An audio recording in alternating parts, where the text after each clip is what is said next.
What's up, man? It's your boy Al Villain again, man. Listen, y'all, we got another reaction for y'all, man. When woman finds out her boyfriend killed her entire family. So listen, for this video, I found this on TikTok, and I was looking for the parts to see like if they had more parts to it. But then I found out they got the whole thing on YouTube, and I found out that it was this channel. So I think I'm gonna start going to this channel to start watching some insane stuff because I found this on TikTok and I'm interested in it. So I'm like, okay, I need to find this on YouTube so I can react to it.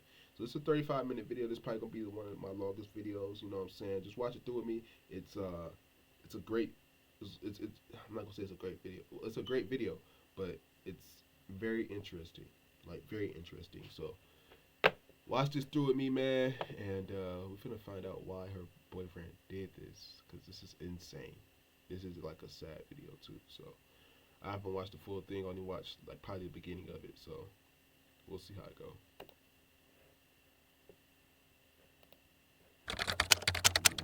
This is Joseph Castorena, and he shouldn't be at this house in the middle of the night. There's actually a protective order against him to keep him away from his ex-girlfriend and her family's home. It doesn't stop him in any way from entering the house and laying in wait for the family to come home from a party. What would happen next would leave a community in terror and lead to an international manhunt. Join us as we look into that horrible night and what led up to it.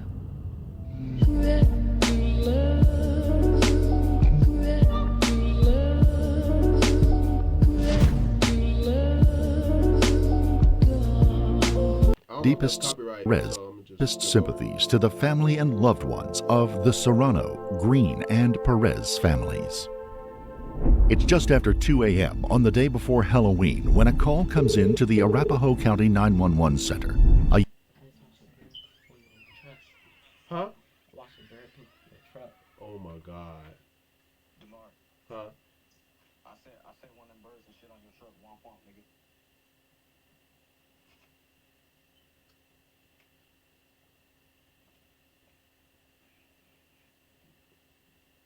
Let me finish my reaction video real quick.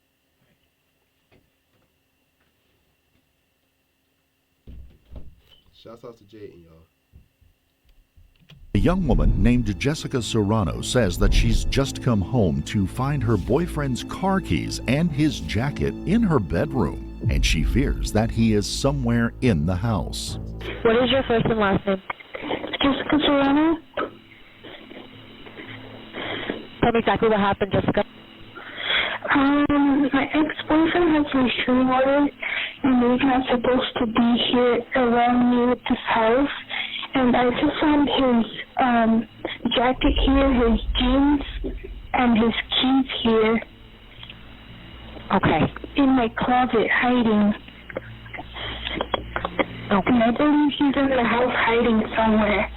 Because he wouldn't leave his Hummer keys laying in my house. Okay. Give me 1 second. Mm-hmm. Okay. Is there anybody that saw him in the house at all? That what? Sorry. You're good. Did anybody see him inside the house? No, but his stuff is here. Okay. Got it. Did you look around? Did you see him at all or anything? No. Okay. Okay. Bear with me 1 second, okay? So we believe he's hiding somewhere. Okay. How many people are in the house with you right now that you know of? 4. Okay. Patrol officers are dispatched to the Serrano home. Sergeant Paul Davis will be one of the first to arrive, and he will play a pivotal role in the night's events. Do you have cameras around your house? Yes, we do. Okay. Did you see anything on the cameras? I don't. Not at the moment. I haven't, because my sister's the one that has the cameras. But I told her to check, so she's going to do that now. All right. Is anyone there experiencing any flu symptoms or been asked for self-quarantine? No, ma'am. Alrighty, I do have that in here. Okay, we're going to go ahead and put them out there. If you do end up seeing him on camera or anything else, just give us a call back, but I have it in, okay?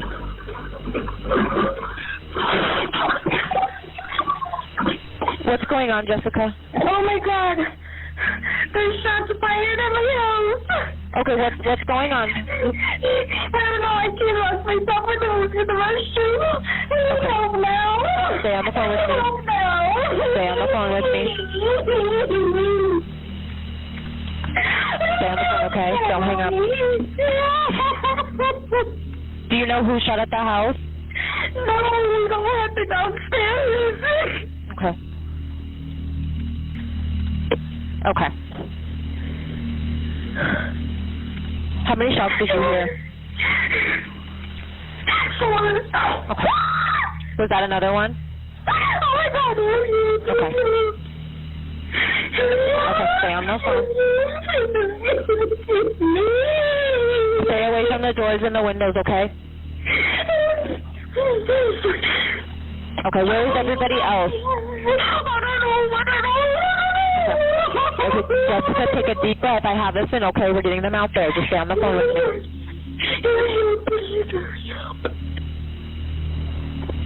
Okay. Who's that in the background? Is there anybody with you? I don't know.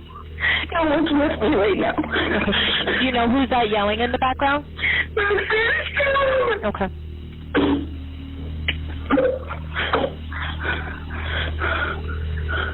Stay on the phone, okay? Which room are you in? Are you in the bedroom or the basement? The first room? Okay. I need you to get down on the ground, okay? Lay on your stomach for me.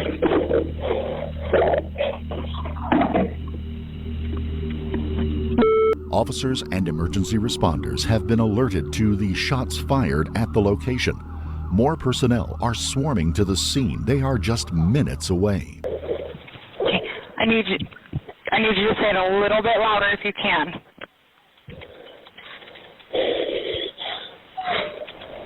Ma'am, can you say your address a little bit louder? How do you not know the address already?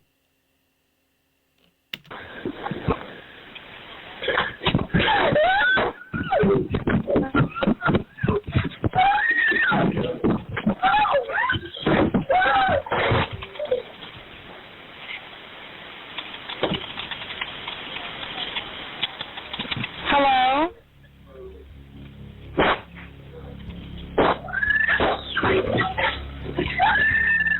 Ma'am?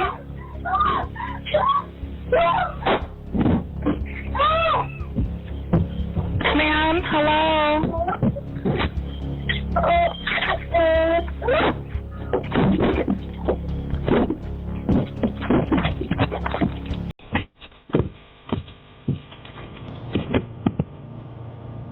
Hello?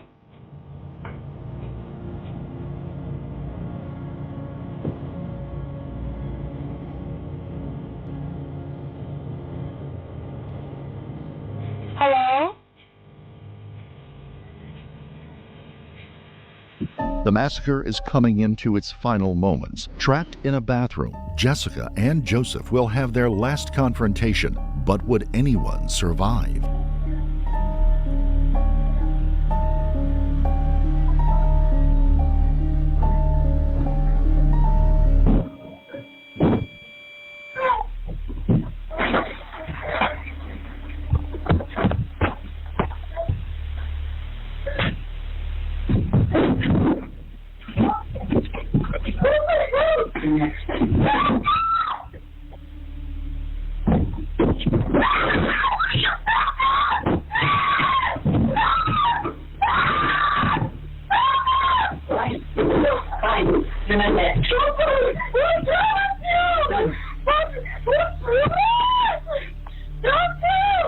Why did you do this to me? Just that. I had no good.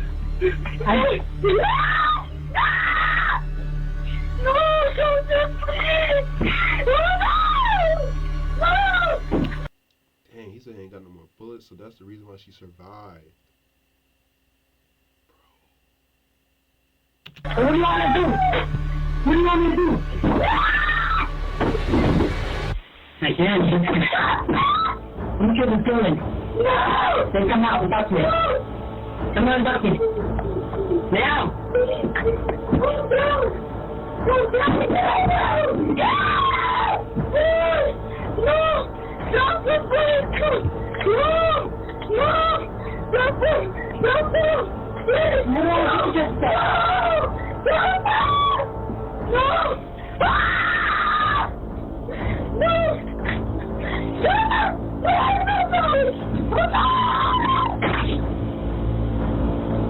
As Joseph kicked the bathroom door open, Jessica was able to grab him and throw him into the bathtub. She bolted from the room and out of the house. Just seconds behind her, Joseph chased her first into the home's backyard and then back through the house into the street. Jessica would first attempt to flag down a car that decided to drive past, while Joseph turned and ran in the other direction to the north. Sergeant Davis would arrive just as Jessica came running south. This is the part I saw.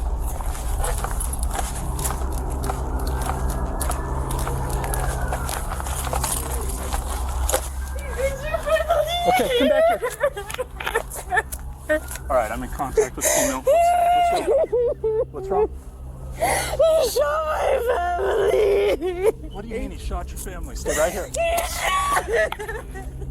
All right, she's telling me he's just shot her family. Stay right there. Thank you. Where's he at? Over where?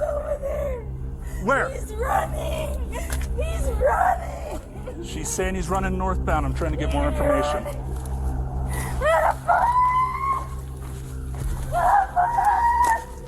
Yeah, that car just comes southbound right there. Check the street.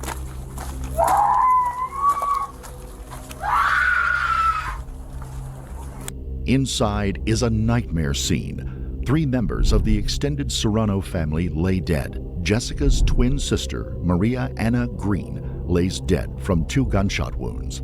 Maria Anna's husband, Ken Green, is at the foot of the basement stairs, dead from a single gunshot, presumably the first person killed, ambushed by Castorena. Back upstairs, Jessica's father, Jesus Serrano, lays dead in a hallway, shot twice. Minutes later, when checking to see if the gunman was in the backyard, a 4th body was found, that of Rudolfo Perez, a family friend who had been renting a camper from the family. I've got 1 down, gunshot wound in the kitchen.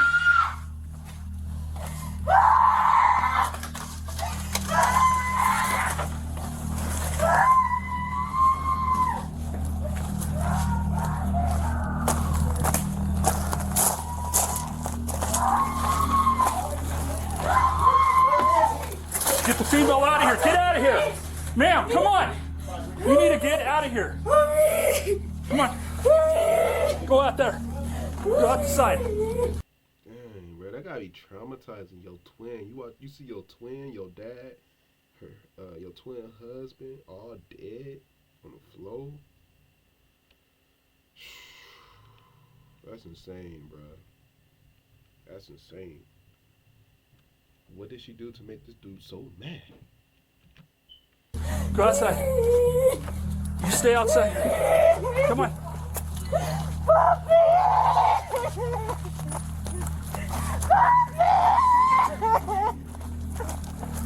I'm trying to get one. What's he look like? Joseph Castorena. Well, what's he wearing? He's wearing a gray sweater. I don't know. He wanted to kill me too, but he didn't have no more bullets. Okay, you gotta come back over here. I want you to sit right here. Sir. I don't know. My dad, Mariana. The girls. What girls? They're in the room. I don't know. Okay, stay here. I need you to stay here. The girls. I might have some girls inside. Some smaller females. Girls. I want you to stay here. I'm sorry, I just can't believe it. I can't believe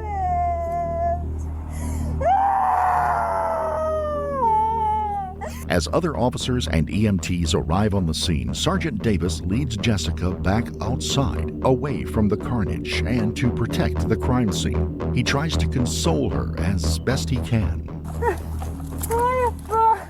my fault. I know. How much you take? I can't breathe. Just roll this way and get victim services rolling, please. I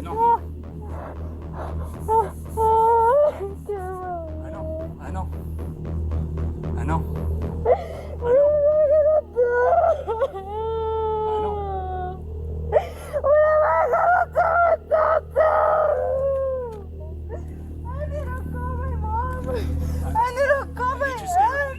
I need you just to relax for me, okay? I know. I need you to relax for me, okay?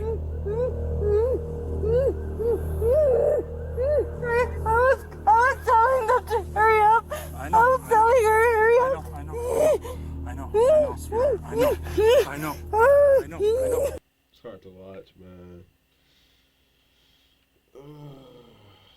It's just sad. It's sad because she don't know how to process like this whole thing. Seeing your parent, one of your parents, your sister, twin at that, lying down dead. It's insane. I know.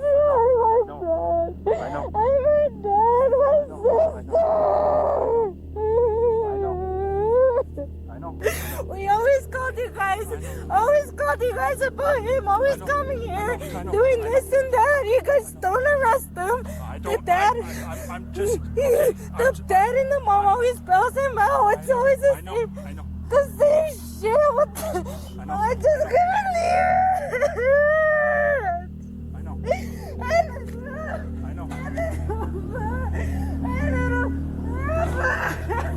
know. Why? I know. Why me?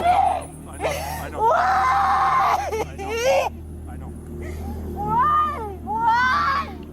And that's a crazy thing too. Like she took precaution, got a restraining order on him and everything, and nothing stopped him from coming to do that. And he was gonna kill her next, bro. That's insane. It's insane. She got away too. She gonna have survivor's guilt like a mug.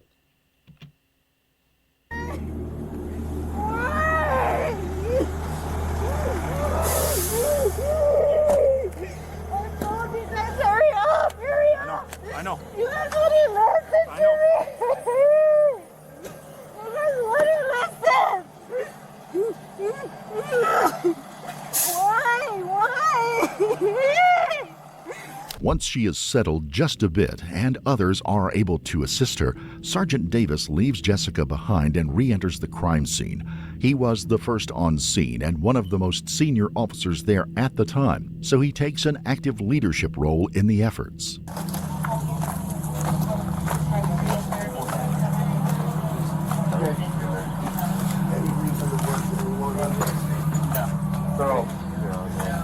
Dispatch. How many do we have in there? Children inside that bed that are they're good. Oh wow. 2 children. I'm guessing those are the kids of her twin and her twin husband. That's insane. I'm so glad that they didn't get touched, because that would have been sad too. But now they gotta go through that PTSD and everything, man. It's freaking insane.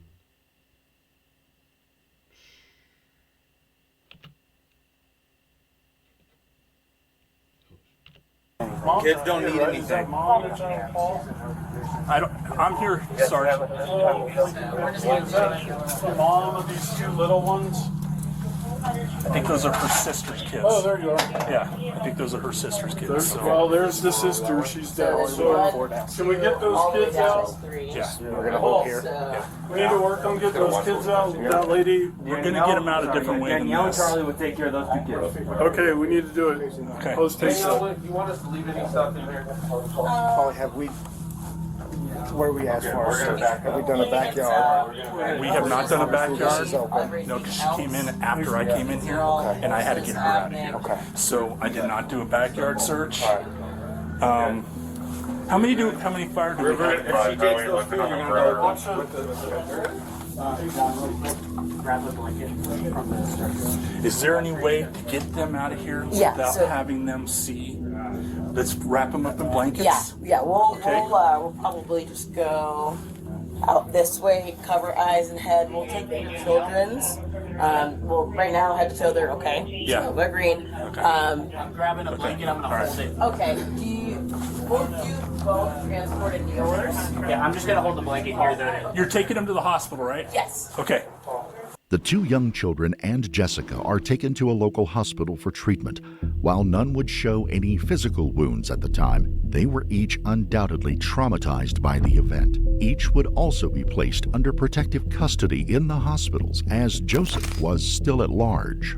There was still the question of where Joseph had gone. He was on foot, barefooted, and it was cold that night, and many of the yards in the neighborhood, like the Serranos, were fenced in. There could only be so many options, and one of the most likely was where he lived, just a few blocks away from his parents' house.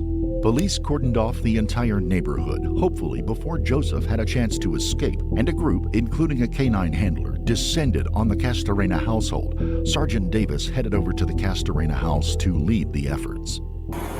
Here's the deal. I'm going to be straight up and honest with you. We want to get in contact with your brother before somebody else from some other agency does, okay? I would rather your brother be alive and under arrest than to be dead or shot because he does something stupid, okay? Is there any way that you can help us out to find out where he's at? I already tried calling him. My sister tried calling him. He won't answer. Okay. Does he have any social media that he might be on right now? Why would his phone be hidden? Why would we be seeing stuff around here? What do you mean? As far as where he was last located. For his phone? Yeah. Like his phone here? Yeah. I don't know.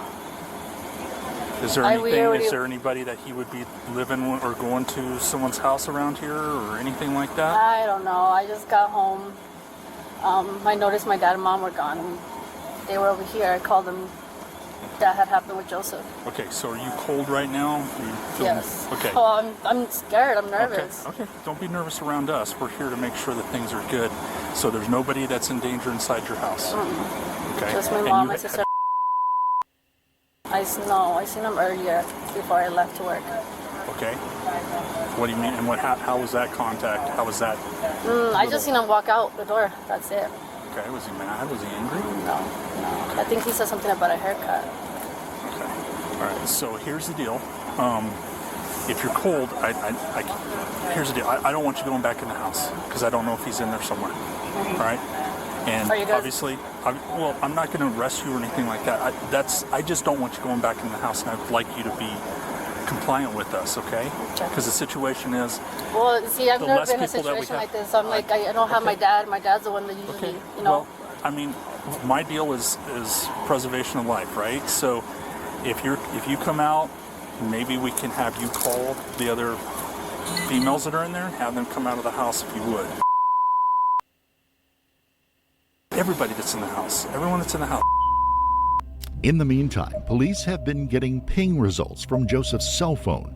He is somewhere within a 900-meter radius around the Serrano home, a distance within which is his parents' home. Joseph's burgundy H2 Hummer is also found parked along a street somewhere between the two residences. Sergeant Davis is able to talk to all of the people from inside the house, including Joseph's sister and his mother. They, through a bilingual officer, give him some insight into the relationship between Jessica and Joseph. Eventually, after repeated calls for Joseph to come out, the time has come to go in and see if he's there. Sergeant Davis leads the way again, making sure to advise the officers that the family has... Hey, shouts out to Sergeant Davis, man. Getting this guy apprehended and everything. 2 dogs in the house, and every effort must be made to ensure they aren't harmed.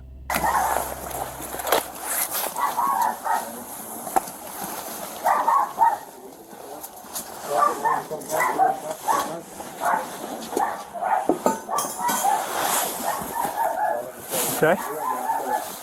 There's a clown, like, prop inside. Okay. Door is open.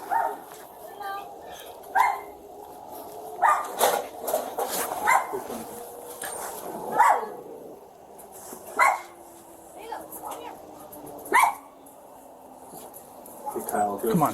Come on, buddy. I gotta say, man, I used to live by some Hispanics, bro. Them Hispanics love them dang chihuahuas, bro. They love them dang chihuahuas. I don't know why, bro. They love them. One dog's out. Come here, come here. Come on, come on. Here, let me grab the dog. Just, yeah, take that and just hold that door. Yeah. All right, Bobby, bring him up.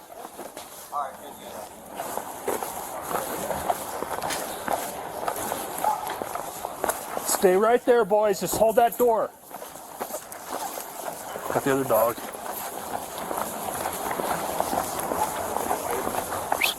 Hey, you got your other dog.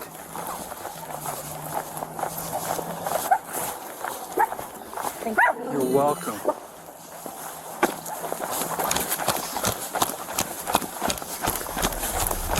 The K-9 unit was released into the household but turned up nothing.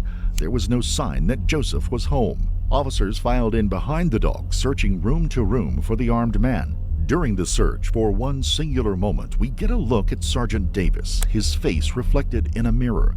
It has been a horrific, tragic night, but he has worked hard to console and care for both the victims of the crime and the family of the perpetrator while trying to address the issue of an armed murderer at large in a community. He has embodied the pledge to serve and protect on this terrible night. Shouts out to that officer, bro. Officer Davis, I think. Sergeant Davis. Shouts out to him, bro. He doing his thing, man.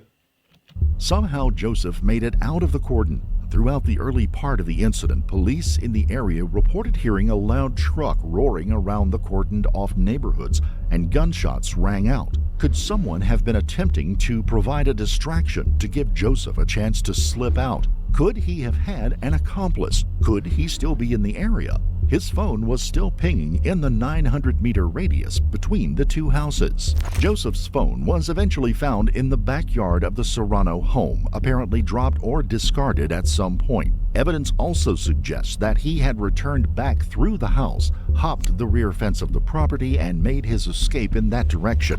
Police dogs were sent throughout the neighborhood, and police went door to door asking permission to search backyards and asking if anyone had seen or heard anything. A reverse 911 call was also sent out to everyone in the immediate vicinity to alert them that there is an armed, dangerous man on the loose and that all individuals should shelter in place. Inside the home, the murder weapon and 9 shell casings were found. Fingerprints on the 9mm Kimber handgun would later be found to match those of Joseph Castorena. The shell casings would also later turn out to be a match of casings found months before in a stolen vehicle. The gun itself appears to have been stolen at some point in its history as well, having originally been purchased by a man in Iowa in 2016. We have just begun a daylight search of the neighborhood. We even had drones up in the air at first light, and we're now doing a thorough search of the immediate neighborhood because we are concerned and want to find the subject. His name is Joseph Mario Castorena. He's 21 years old. We have to assume he is armed, and we are very concerned and want to do everything we can to find him and take him into custody as soon as possible. His photo has been released on APD social media. If you look at it closely, you will see that he has a very distinctive lion tattoo on the left side of his neck. We're obviously requesting the public's assistance and the media's assistance to find him. If anyone sees him or has any information about his whereabouts, we ask that 911 be called immediately. He has a history involving domestic violence, and I don't have all the details. I'd rather not go into that, but this was an accumulation of events here that led to this. So yes. Did this have anything to do with the custody dispute? Because that's what some relatives have told us. Well, the children of the suspect and his domestic partner are not even in state. They are elsewhere with family and safe. Interim Police Chief Daniel John Oates explained that there had been a long-time volatile relationship between Joseph and Jessica. It might be worth it to take a moment to look at that relationship.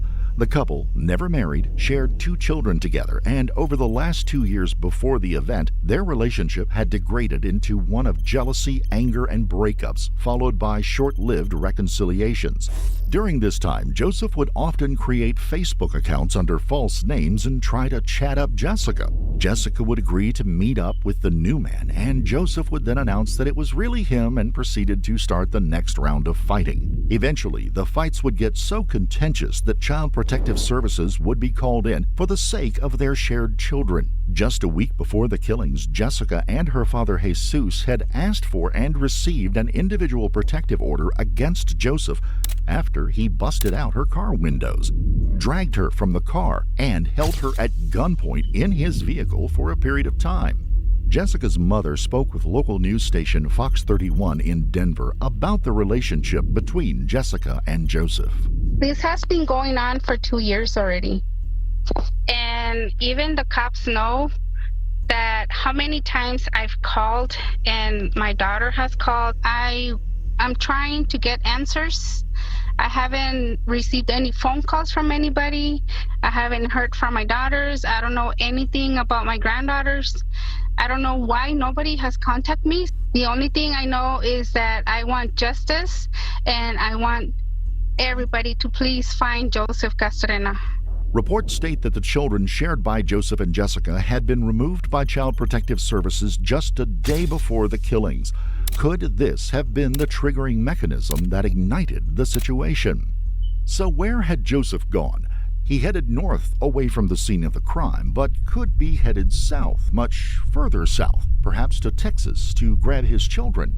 Could he be headed to Mexico, where he had family and had just been the prior year before to attend his grandfather's funeral?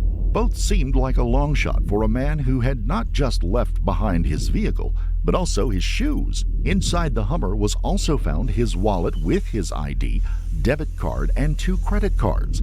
Joseph had few resources to run on.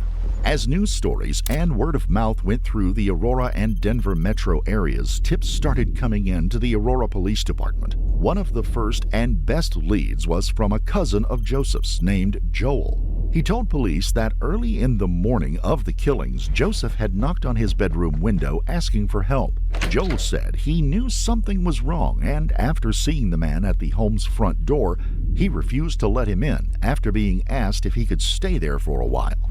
Joel said he provided Joseph with a pair of green sneakers, and Joseph left, saying that Joseph just kept saying that he had effed up and that he seemed high on some kind of drug. Joseph had traveled miles away on a night when temperatures were at freezing, with no shoes, completely undetected. He had to have an accomplice giving him a ride.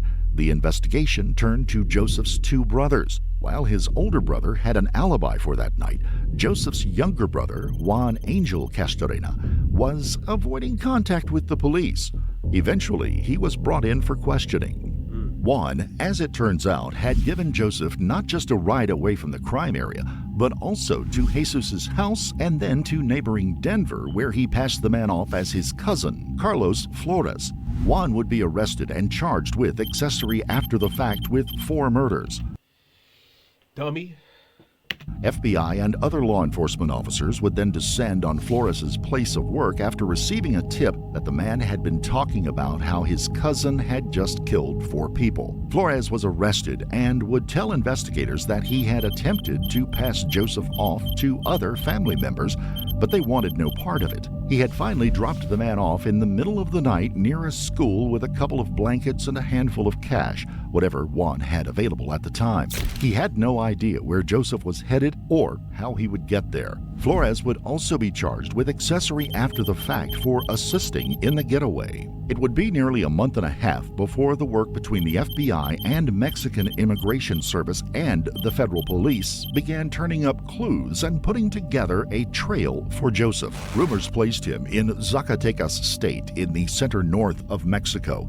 It is very likely that he tried to make contact with family members in the area, who then not only turned him away, but also alerted local police. At the family funeral for his grandfather a year earlier, it is said that Joseph not just alienated himself from his cousins and more distant family members, but outraged many of them. He was not a liked man, and he was finding no safe harbor. Joseph then moved even further south into an even more rural part of Mexico, entering the state of Aguascalientes. The 5'4", slightly built man with a large lion's head tattoo on the side of his neck stuck out like a sore thumb, and he caught the attention of local police in no time. And they caught him on December 10th, 2022. Llevó a cabo la detención de la persona de nombre Joseph Mario Castorena. The chase was over. Joseph was in custody. Soon he may be extradited back to the United States, to Phoenix, Arizona, and turned over to the Maricopa County Sheriff's Office to be held until he could be extradited again to Colorado. Investigators from the Aurora Police Department would fly down from Colorado in the meantime in an effort to interview Joseph. I know it's been a long day, probably for you as it is us. Are you cool with talking to us? I am. But I feel more comfortable with an attorney. So. Okay. Oh, do you have an attorney? No, I would like to get one. Okay.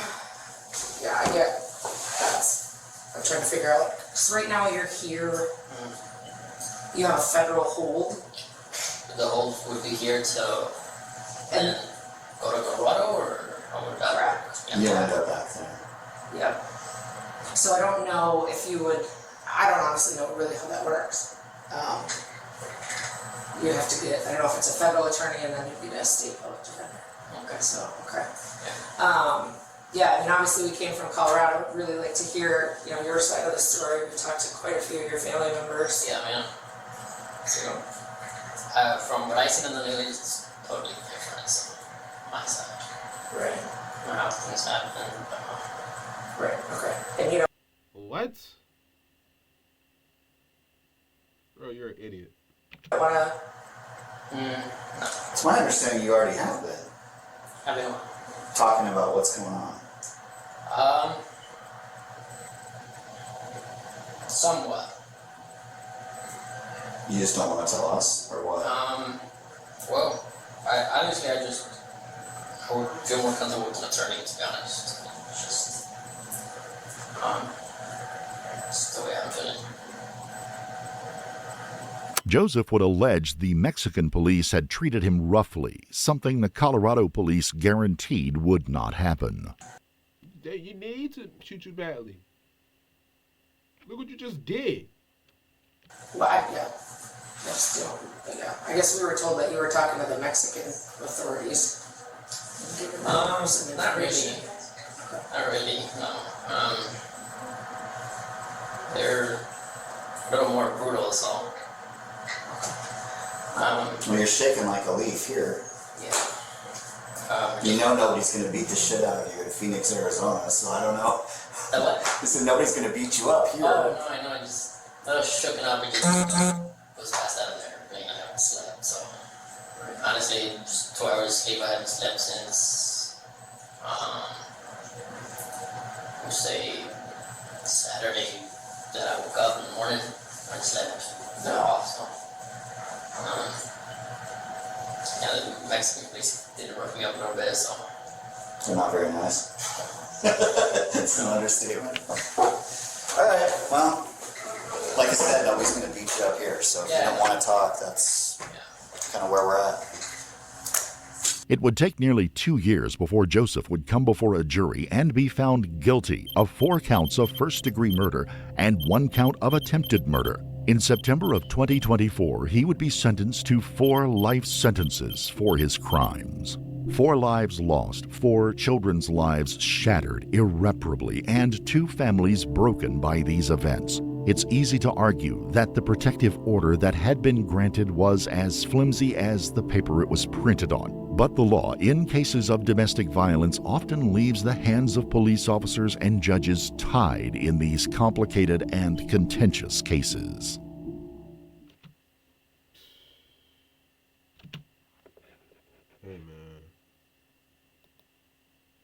Here's how to never have to worry about. Y'all gotta do better with them them cases, them the restraining orders, man. Cause if he putting a gun to somebody's head, threatening them, busting their windows out, he should already be in jail. He should already be in jail. Ain't no point of him still being outside of jail. He shouldn't have gotten no bond when he put that gun to that girl's head at all. All this could have been erased. Like, she would have still had her family and everything, man. Gave him a couple years in jail if they would just not giving him bail. It's insane, man. His family kept freaking bailing him out as if he ain't do nothing wrong. Like, come on now. That means it starts at the family. It starts with the family, for real, for real. That family's terrible. Man, I hope she finds some type of peace. Hope that girl Jessica finds some type of peace, man. Cause I know it's hard to come back from something like that. That's incredibly. It's sad, man. It's sad. It's sad to see. But yeah, man, that's the end of this video, man. I appreciate y'all for watching this, man. And we're gonna get on to the next one, man. Peace.